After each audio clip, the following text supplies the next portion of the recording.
Hi అండి. అందరికీ నమస్కారం. రమే జ్యోతి ఛానల్‌కి స్వాగతం. 'అచలకీల' సెకండ్ సీజన్ 'నందిని' 155వ భాగంలోకి వెళ్దామా?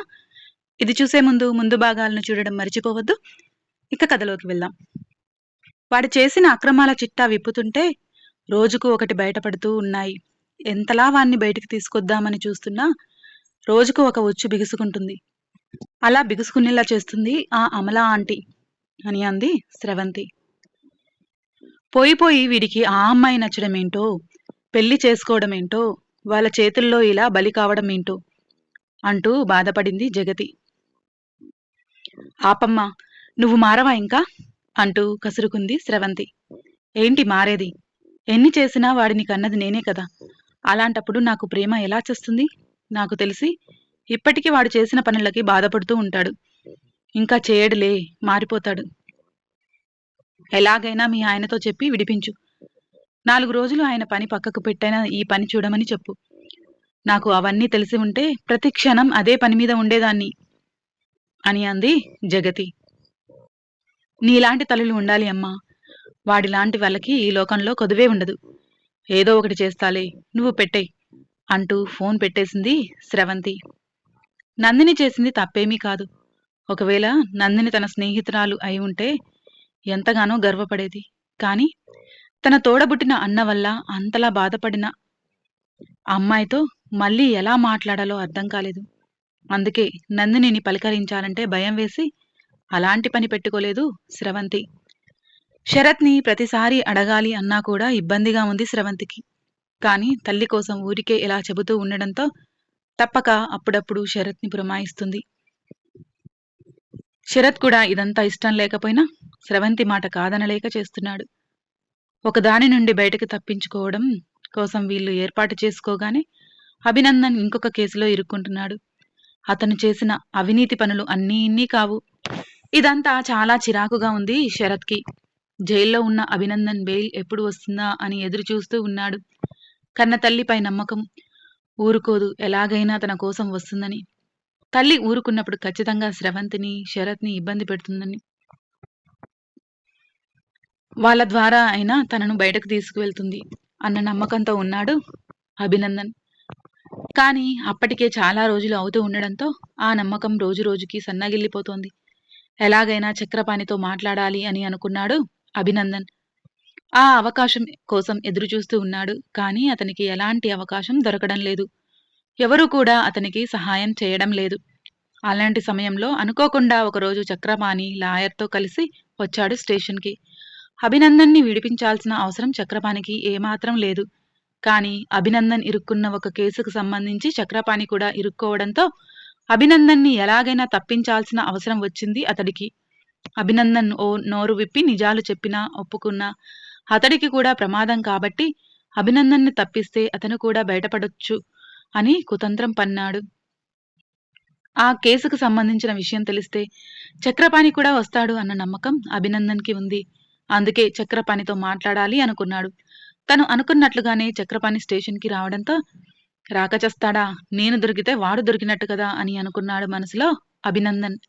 చక్రపాణి తన సొంత డబ్బు ఖర్చు పెట్టి పెద్ద లాయర్ని పెట్టి కొన్నాళ్ల పాటు చాలా షరతులతో కూడిన బెయిల్ ఇప్పించాడు అభినందన్కి. అభినందన్ని తీసుకుని నేరుగా చక్రపాణి ఇంటికి వెళ్లారు. అమల ఆఫీస్కి రెడీ అవుతూ ఉంది. అదేంటమ్మా ఆఫీస్కి వెళ్తున్నావు? పిన్ని వాళ్ళు ఉన్నన్ని రోజులు ఇంట్లోనే ఉంటా అన్నావు కదా అని అడిగింది నందిని. నేను ఇంట్లో ఉంటే మీ పిన్నికి మైండ్ వర్క్ అవ్వడం లేదు. అలా బయటికి వెళ్తే ఆయన కాస్త రిలాక్స్ అవుతుందేమో. నువ్వు దగ్గర ఉండి పిన్ని వాళ్లకు కావలసినవి అన్నీ చూసుకో. తాతయ్యని కూడా జాగ్రత్తగా చూసుకో అని అంది అమల. ఈరోజు నేను కూడా నీతో ఆఫీస్కి వస్తాను అని అడిగింది నందిని. అదేంటి కొత్తగా? ఎన్నడూ కూడా నాతో వస్తా అని అడగలేదు నువ్వు. ఈరోజు ఏంటి కొత్తగా అడుగుతున్నావు అంది అమల. అదేం లేదమ్మా, ఊరికే అడుగుతున్నాను అని అంటూ తడబడింది నందిని. నువ్వు నేను ఇద్దరం లేకపోతే పిన్ని వాళ్ళు ఇబ్బంది పడతారు కదా. తాతయ్య కూడా ఇప్పుడే వచ్చారు. నేను వెళ్ళి సాయంత్రం వచ్చేటప్పుడు చెల్లెల్ని ఇద్దరిని తీసుకుని వస్తాను. 4 రోజులుండి వెళ్తారు వాళ్ళు కూడా అంటూ బయటకు వెళ్ళిపోయింది అమల. అమల అలా వెళ్ళిపోయిందో లేదో అరుణ మొదలు పెట్టేసింది. నన్ను మొత్తంగా ఇరికించేసి చంపేశావు కదా, ఊపిరి ఆడలేదు. అమ్మో, నా వల్ల కాదు తల్లి. నువ్వు ఏదో ఒకటి చేసుకో. అమర్ ఎలాగో అమ్మ దగ్గర పనిచేస్తున్నాడు అని తెలిసింది కాబట్టి ఇక అన్నీ నువ్వే చూసుకో. ఇంకో 2 రోజులు ఉండి మేము వెళ్ళిపోతాము అని అంది అరుణ. దీనికోసం వెళ్ళడం ఎందుకు పిన్ని అంటూ నొచ్చుకున్నట్లుగా అంది నందిని. దీనివల్ల కాదు. చెల్లికి, తమ్ముడికి స్కూల్ చాలా రోజులు అయిపోయింది కదా! అందుకే ఇక వెళ్తాము. మళ్ళీ హాలిడేస్ వచ్చినప్పుడు వస్తానులే. బాబాయికి కూడా ఇబ్బంది కదా నందిని అని అంది అరుణ. సరే అంటూ ఒప్పుకుంది నందిని. ఆఫీస్‌కి వెళ్ళగానే అమర్‌ని పిలిపించింది అమల. ఆ గదిలో ఎవరూ లేరు. వారిద్దరు మాత్రమే ఉన్నారు. ఏంటి మేడం అంటూ అడిగాడు అమర్. మేడం అవసరం లేదు. అమల అని పిలవచ్చు అని అంది అమల. అలా ఎలా మేడం? సడన్‌గా అలా పిలిస్తే అందరూ ఏమనుకుంటారు? అని అమర్ అనడంతో నిజమే కదా అని అనిపించింది అమలకు కూడా. ఇక్కడ ఎవరూ లేదు కదా! ఎవరూ లేనప్పుడు కూడా ఎందుకు? అంది అమల. అంటే ఎవరూ లేనప్పుడు ఒకలా, అందరూ ఉన్నప్పుడు ఒకలా పిలవమంటారా? అని అన్నాడు అమర్. నువ్వు నా ఫ్రెండ్‌వి అమర్. అది నీకు నాకు తెలుసు కదా! అలాంటప్పుడు అలా పిలవడం ఎందుకు? ఇక అందరూ ఉన్నప్పుడు అంటే వాళ్ళకు తెలియదు కాబట్టి వారి ముందు మేడం అంటూ పిలువు పర్వాలేదు అంది అమల. ఇదంతా నేను నీకు నిన్న సహాయం చేసినందుకేనా? అని అన్నాడు అమర్. సహాయం చేసినంత మాత్రాన మాట్లాడేదాన్ని అయితే 18 ఏళ్ల కిందట నందినిని కాపాడి తీసుకొచ్చిన రోజే మాట్లాడేదాన్ని కదా! అని అంది అమల. కొనసాగుతుంది. మరొక భాగాన్ని కూడా ఇక్కడే కలిపాను. గమనించగలరు. 156వ భాగంలోకి వెళ్దామా? ఇన్నాళ్లుగా నేనెవరో తెలియనట్టుగా ప్రవర్తించిన నువ్వు, ఇప్పుడు అకస్మాత్తుగా మాట్లాడుతుంటే మరి నేను ఏమనుకోవాలి? అని అన్నాడు అమర్. ఇన్నాళ్ళు నాకు నీ గురించి ఏమీ తెలియదు కాబట్టి అలా ఉన్నాను. ఇప్పుడు తెలిసింది కాబట్టి ఇలా ఉన్నాను అని అనుకోవాలి అంది అమల. అర్థం కానట్టుగా చూశాడు అమల వైపు. నువ్వు పెళ్లి ఎందుకు చేసుకోలేదు? అని అడిగింది సూటిగా చూస్తూ. ఏమో తెలియదు. అలా జరిగిపోయింది అని అన్నాడు అమర్. ఎప్పుడు చేసుకుంటావు? అని మళ్ళీ అడిగింది అమల. నాకు నచ్చిన అమ్మాయి ఒప్పుకున్నప్పుడు అని అన్నాడు అమర్. ఎవరు ఆ అమ్మాయి? అని అడిగింది అమల. ఏ చెప్తే ఒప్పిస్తావా? అన్నాడు అమర్. అమ్మాయి అయితే ఖచ్చితంగా ఒప్పిస్తాను. ఒకవేళ అది అమ్మ అయితే ఒక స్నేహితురాలుగా నిన్ను బందలించి నీకు వేరే సంబంధం చూసి పెళ్లి చేస్తాను అని అంది అమల. ఓహో అలాగా. ముగ్గురు పిల్లలకు తల్లి అయినంత మాత్రాన నువ్వు పెద్దదానివి. నేను పడుచువాడిలాగా కనిపిస్తున్నానా? ఇప్పుడు పెద్దరికం పుచ్చుకొని నాకు పెళ్లి చేయాలనుకుంటున్నావా? అని అన్నాడు అమర్. అవును అంటూ స్థిరంగా చెప్పింది అమల. అక్కర్లేదు. నేను ప్రేమించేది అమ్మాయిని అయినా, అమ్మ అయినా తను ప్రస్తుతం ఎలాంటి బంధంలో లేదు. అలాంటప్పుడు నీకు మందలించాల్సిన అవసరం ఏముంది? నన్ను మందలించే అవకాశం నీకు ఇవ్వనులే. అయినా నేను ఒంటరిగా ఉంటే నీకు వచ్చిన నష్టం ఏంటి ఇప్పుడు? నువ్వు ఒంటరిగా ఉన్నావని నేనేమైనా అడిగానా? అని అన్నాడు అమర్. నాకు పిల్లలు ఉన్నారు. బాధ్యతలు ఉన్నాయి. నేను ఎలా ఒంటరిదాన్ని అవుతాను? అని అంది అమల. ఆ బాధ్యతలన్నీ పంచుకోవడానికి ఇష్టపడే ఒక తోడు నీ జీవితంలోకి వస్తాను అని అంటుంటే ఆహ్వానించడంలో తప్పేముంది? అన్నాడు అమర్. చురుక్కున చూసింది అమల. Sorry madam. మీరు నా గురించి ఏదో చొరవతో అడిగారని నేను కూడా చొరవ తీసుకుని చెప్పాను. మీకు నచ్చకపోతే ఇంకెప్పుడు మాట్లాడను అనుకుంటూ అక్కడి నుండి వెళ్ళిపోయాడు అమర్. అమర్ అలా ఉండడం నచ్చడం లేదు అమలకు. కానీ తను ఏం చెప్పినా ఒప్పుకోడని మాత్రం అర్థం అవుతోంది. తన కోసమే ఒంటరిగా మిగిలిపోయాడు అని అర్థమవుతుంటే అది జీర్ణించుకోలేకపోతుంది. అలా అని తన జీవితంలోకి అమర్‌ని ఆహ్వానించలేదు. అందుకే ఎప్పుడెప్పుడు అమర్‌తో మాట్లాడాలా? తనని ఒప్పించాలా? అని నిన్నటి నుండి ఎదురు చూస్తూ ఉంది. కానీ తను ఎలాంటి నిర్ణయమైతే తీసుకుందో అమర్‌ది కూడా అలాంటి నిర్ణయమని స్పష్టంగా అర్థమవుతోంది అమలకు. అయినా సరే ఏదో ఒకటి చేసి అమర్ పెళ్లి చేసుకునేలాగా చేయాలి అని అనుకుంది అమల. చక్రపాణి ఇంట్లో కూర్చుని ఉన్నారు అభినందన్ ఇంకా చక్రపాణి. బాల్కనీలో ఒక టేబుల్‌కి అటువైపు ఒకరు, ఇటువైపు ఒకరు కుర్చీలో కూర్చుని ఉన్నారు. టేబుల్ పై ముందు బాటిల్ ఉంది. 2 గ్లాసుల్లో మందు పోస్తున్నాడు అభినందన్. దాన్నే గమనిస్తూ ఉన్నాడు చక్రపాణి. తర్వాత ఏంటి? అని అన్నాడు అభినందన్. ఏం చేద్దామో నువ్వే చెప్పు అని అన్నాడు చక్రపాణి. నేను ఈ దేశాన్ని వదిలిపెట్టి వెళ్ళిపోవాలి. నేను దాచుకున్న డబ్బు ఎలాగో భద్రంగా ఉంది. దానికి ఏర్పాట్లు చూడు అని అన్నాడు అభినందన్. మీ అమ్మా నాన్న, మీ చెల్లి అని అంటున్న చక్రపాణితో ఆపుతావా నీ సోది?